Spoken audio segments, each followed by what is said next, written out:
Malam ini mau sidak lagi nih. Nih, kayak malam ini lagi ngapain kak? Lagi belajar. Lagi belajar persiapan buat lagi ujian ya? Ya. Ujian apa sekarang kak? Asaj. Asaj ya. Asaj itu apa?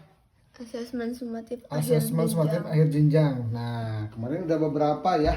Udah ada beberapa nih teman-teman yang udah selesai. Dan katanya udah dibagiin nih. Kita lihat yuk hasilnya. Kira-kira nilainya berapa aja nih. Nah, ini dia teman-teman nilainya. Ini untuk pelajaran bahasa Indonesia dapat nilainya 95. Ada juga pelajaran PPKN nih nilainya 98. Tambah lagi apa tuh kak? MTK. Wah ini excellent nih.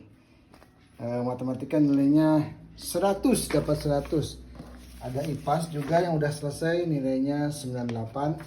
Dan ini nih ada nilainya yang di bawah 90 nih 87,5. Wah ini pelajaran agamanya harus asah lagi kak, harus belajar lagi yang lebih rajin lagi ya. Nah, alhamdulillah nih beberapa udah nilainya udah lumayan cukup bagus teman-teman. Tinggal kita tunggu nih yang lainnya. Tinggal berapa pelajaran lagi kak? 3. Semangat ya. Semoga nilainya yang lainnya dapat nilai 100. Amin.